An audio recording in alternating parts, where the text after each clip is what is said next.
Hey everyone, well it's time to do the dyno tune on the motorcycle today. If you followed along, whether it's here on my channel or over on the Dynojet YouTube channel, hopefully some combination of those, as well as checking out the blog posts, hopefully you've seen a lot and learned a lot about this kind of project and gotten an idea about whether it's something you might want to do yourself. Today is really where this all comes together. We've put on a lot of products that are going to help increase the airflow on the engine, and also put on the upgraded oil cooler to help keep the engine temperatures under control. And with all of these, we've kind of been talking about the other companies that have made these parts that are helping to make the engine more powerful. And we really haven't talked a whole lot about where Dynojet comes in. And today is really where it all comes together, and where the Dynojet products and expertise are going to turn this motorcycle and really transform the motorcycle. So we're going to be using a Dynojet Power Vision, and what that's going to allow Joe at Powerhouse Cycle Dyno to do is actually make edits to the maps on the ECU to get a real full calibration. He can go in and he can change a bunch of the factory settings as well, so that some of the things that Harley put in that might have made sense for what they needed out of the motorcycle as a complete system don't necessarily apply when we've changed a bunch of parts on the motorcycle. And so if you're just using a canned piggyback kind of tuner setup, then you have a lot of limitations. You're not going to be able to go in and make these kinds of changes, and that's part of why my motorcycle didn't run all that well before I did the upgrades. The reality is, this dyno tune that we're doing today, I think I could have done before all of this and still seen a pretty big improvement and been a lot happier with the bike. Now, I'm going to be a whole lot happier with all this extra horsepower, and I'm sure you would be too. But the point is, what we're doing today is really the kind of thing that you should be looking at doing regardless of what you've done to your motorcycle to get the most out of it. So like I said, we're going to be using the Dynojet Power Vision, which is a fantastic product, and Joe's going to be able to do a lot to help get this bike exactly where it needs. Everything we've done so far has really been increasing the air portion of the air, fuel, and spark that you need to make horsepower, but we need more fuel, and I don't know if Joe's going to adjust the spark or not. He probably will a little bit, but really, way to think about it is that everything that we've done so far has been a supporting upgrade for what we're going to do today. A lot of times people think about it in the reverse of, this is the hardware that we've done, and the dyno tune, the Dynojet Power Vision, is kind of a supporting upgrade. But in a lot of ways it's the reverse, because none of this is going to work without the fuel. It's a system and it all meshes together. So I'm not going to be riding the motorcycle over, because this tune is not at all correct for the engine, and I don't want to risk damaging the engine on the way. So we're just going to load it up on the trailer. S&S puts in the manual that they recommend a 500-mile break-in before you do a full-on high-power tune. There's different schools of thought on it. Mine is that I don't really like that method, just because you're not going to have a good tune. Maybe if you did have some kind of tuner that could do something better than what I have here already, that might get you a little bit closer, maybe that would be okay. I still don't think I would be very comfortable having taken all of this money and effort that I just put in and risking running it with a bad tune. The reality is, there's nothing wrong with breaking an engine on the dyno, and by the time Joe's done with the tune, it is going to be broken in. So after this, I'm going to pick it up from Joe. Once he's done with the tune, I'm going to drop it off with him, because the tune does take quite a while. And then next weekend, after I get the bike back, my wife and I are going to do a motorcycle trip with our two bikes for our anniversary, and that'll be a really great chance to see how this bike performs. So at the end of this video, I'll have some thoughts on that after I've put some miles on the bike. So let's get this thing loaded on the trailer and get it over to Powerhouse Cycle Dyno.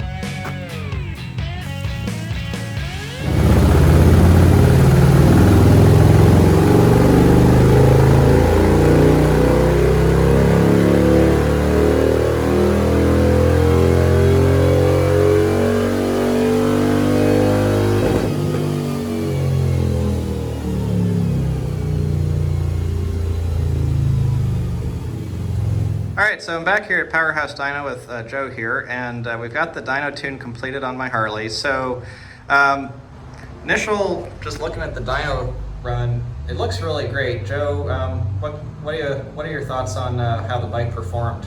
No, I think she performed extremely well. I mean, yeah, you got the 110 kit, good set of S&S cams in there, complete S&S exhaust. It pulled off the bottom really well. I think part of that is due to the combination and probably it having the 50 state legal emission setup on there, where it's got the catalytic converters and the mufflers, which did add a little bit more back pressure, so we didn't have a droop down here like I do see on a lot of setups with a really big open exhaust. So we don't have the droop right there. It pulls straight across and then boom, just starts taking off. So I mean, we definitely got a good combination there that pulled together everything really, really well. Yeah, and that's a good point on not having a droop from excess flow, because the velocity stays at a good point the whole way through, especially at the low range. So I'm really excited to see how it rides.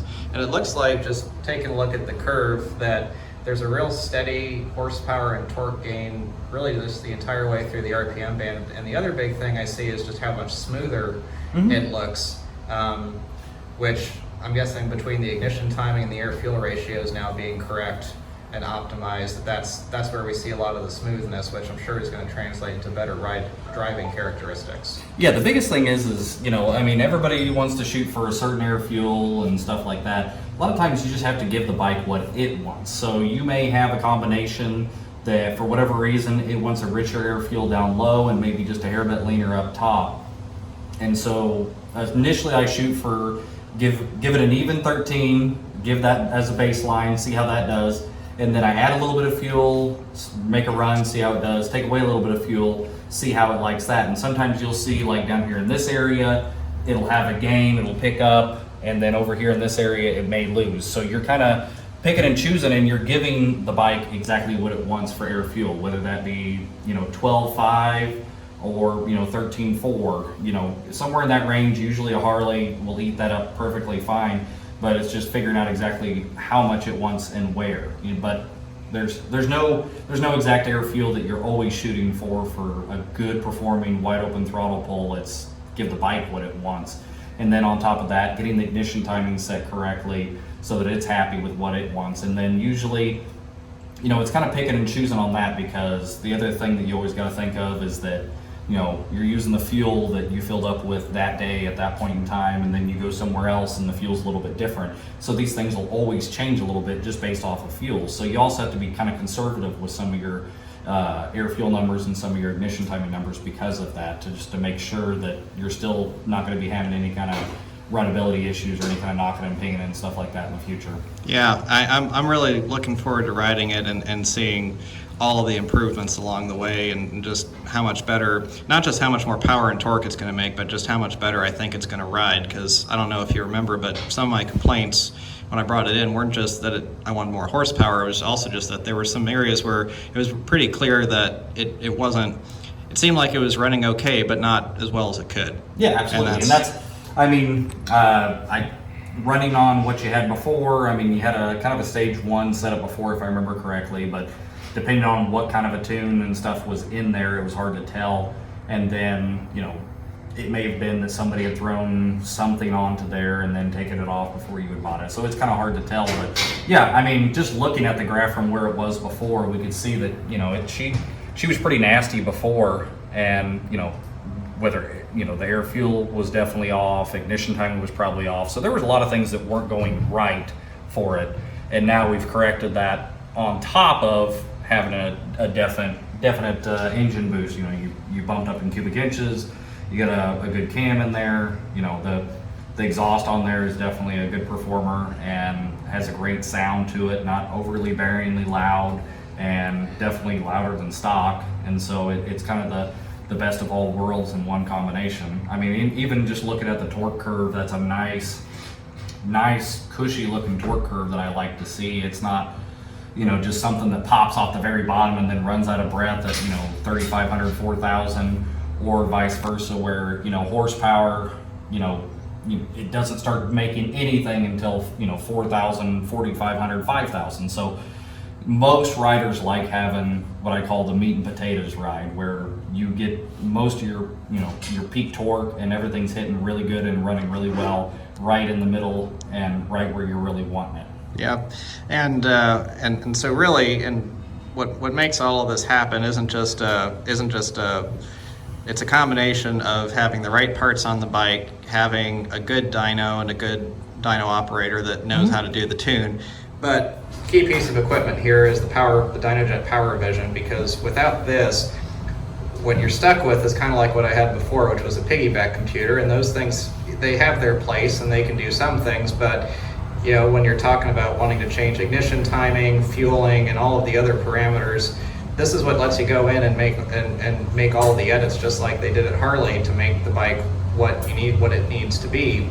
And without this kind of tool, you're throwing a lot of money at hardware, but you're not going to ultimately get what you need out of the bike to make it run the way it should. And this is where having a good computer setup like the Power Vision makes this possible.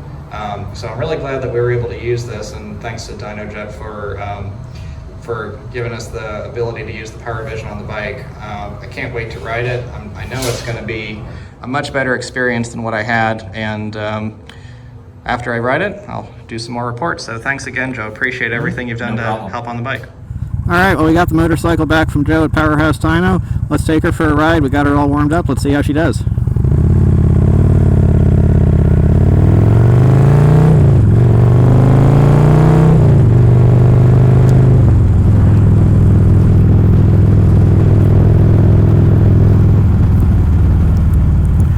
This is actually my second ride to try to do this. The first time the audio quality was really bad.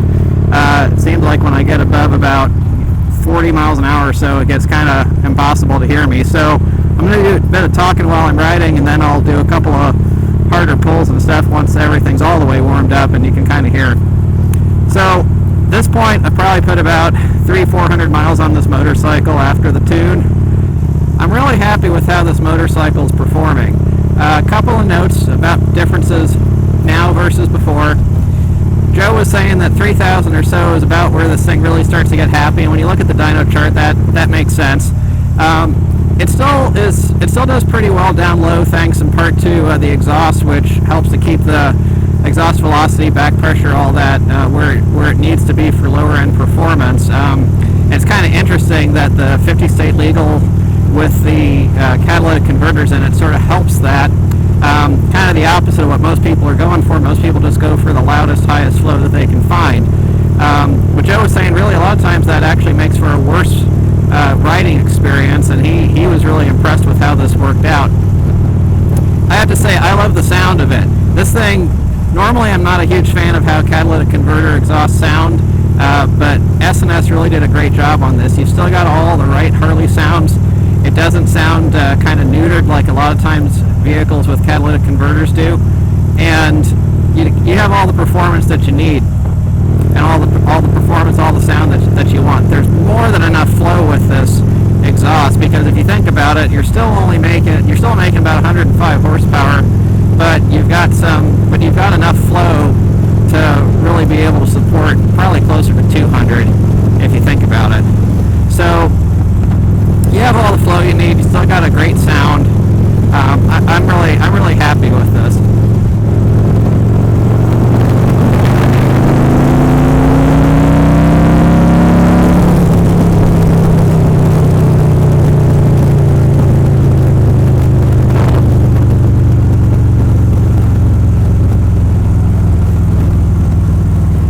Just when you do a roll-on like that, it's amazing.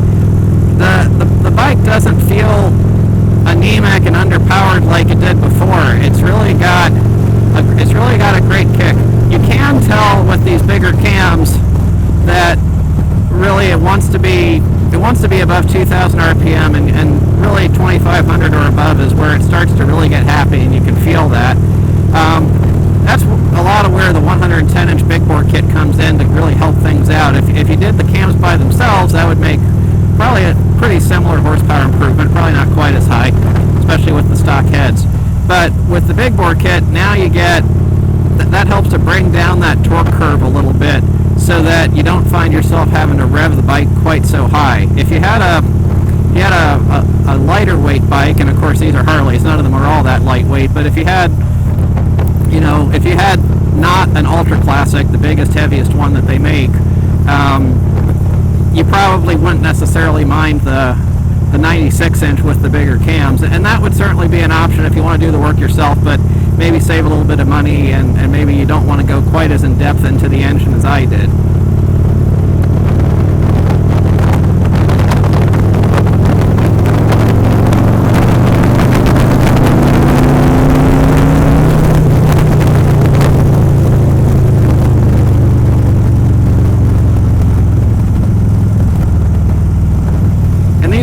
I'm doing, I'm not trying hard to go fast. This is just kind of a normal roll-on, and this is part of what I really like about how this is working now, is that you don't feel like you have to really downshift and work the engine hard to get the horsepower out of it that you want. I'm going to get on the highway now, and let's do a little bit more of a hard pull with that. Get ourselves straightened out a little bit.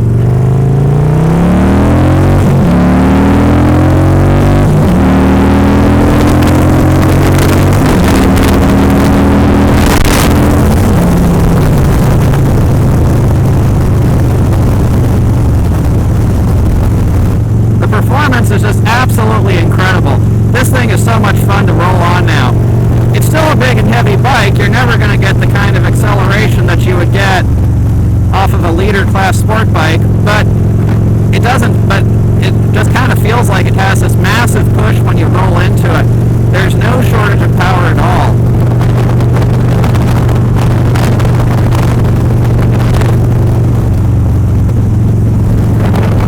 Watch Jay Leno's Garage, a lot of times he talks about kind of a feeling like the hand of God pushing you, and this is kind of what it has now.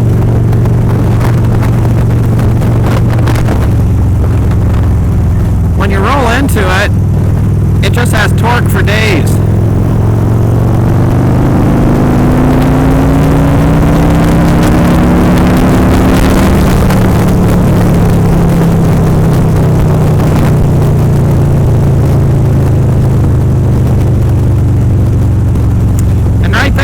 Did a pull from about 45 up to about 75 in 5th gear.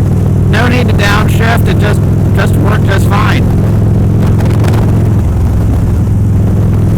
When you think about it, at 45 we're doing about 2,500 RPM in 5th gear, which is pretty comfortable. You probably wouldn't want to go to 6th gear with it at this point, just because it's a little bit on it gets a little bit on the bottom end of where the cams start to kick in and perform. But the thing is, if you look at the torque at the dyno chart, this is where the torque really starts to come in and really starts to it's really where the engine starts to come into its own. And if you think about it, that's what you want out of a motorcycle that you're riding on the street. You don't really want something that's going to be super peaky, super high RPM. At least, certainly not on a big, heavy bike.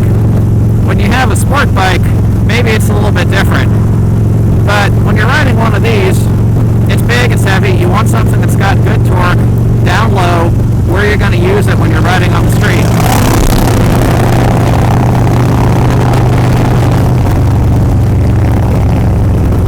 Everyone's passing me because I'm trying to stay at a low enough speed where the audio quality is going to be pretty good. But it's perfectly comfortable up at highway speeds. Speed limit 75 here, and it's not even breaking a sweat doing that. Really makes me want to do a cannonball run, or not a cannonball run.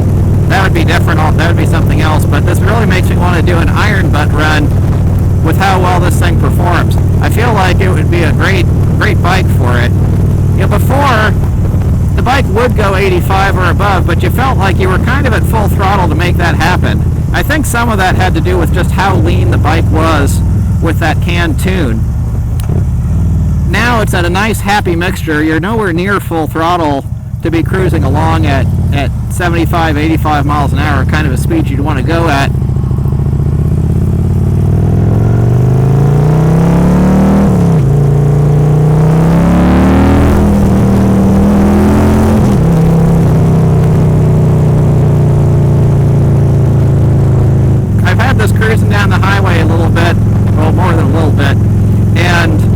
just set, when you set the cruise control, I do notice a little bit about how the cruise control doesn't quite behave the same.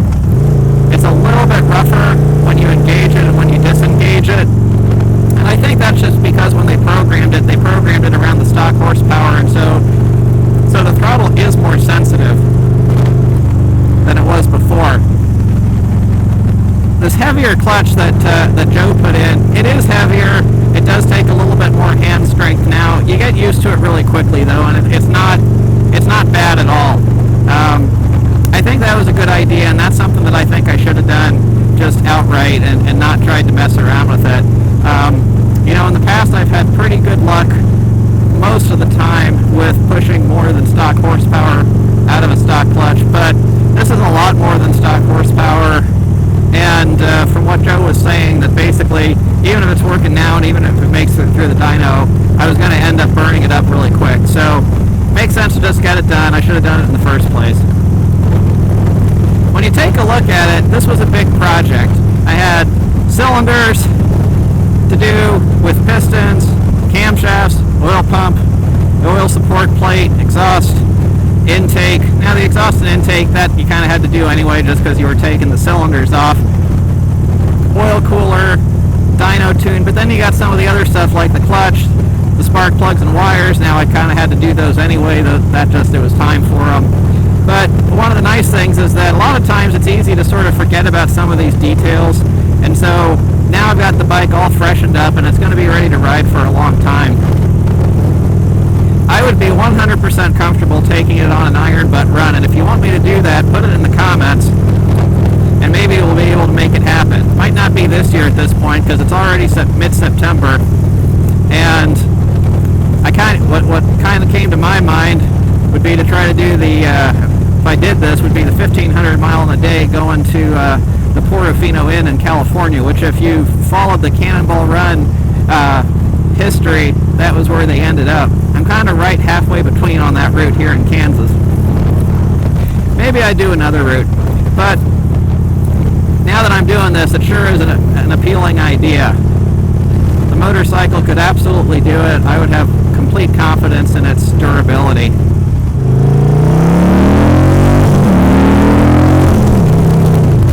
This thing has so much power that I'm still not 100% comfortable going full throttle in first gear. These tires grip fantastic. I'm really glad that I put them on, but to give you an idea of just how much torque there is, when my wife and I were riding around Branson, which I didn't get video there because it started raining a lot, and so we got our ride cut short a bit. But in fourth gear at one point, I rolled on the throttle just a bit, and not even at a high RPM, and the back tire broke loose. And I've never had that happen on this motorcycle in 9 years of ownership. It's never broken the tire loose, period. And all I had before were the stock Harley tires, which they're pretty good, but they're definitely not as good of a grip as these Pirelli Night Dragons are. So, gotta get a little bit more comfortable with the first gear, but you don't drag race one of these things, at least I don't. If I want to go fast, I got other things for that.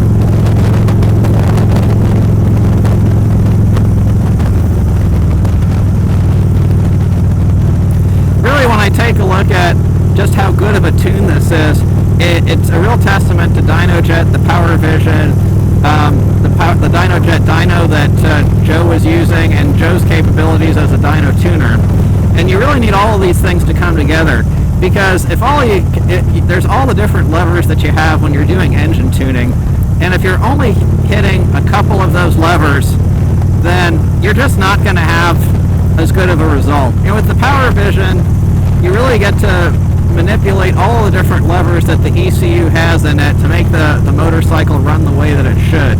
You have, especially these days with emissions, you have all kinds of different levers and settings and things like that they serve a purpose, but when you go to get a good dyno tune like what we've done here, you most of the time want to be able to turn them off, or at the very least you want to change how they work a little bit.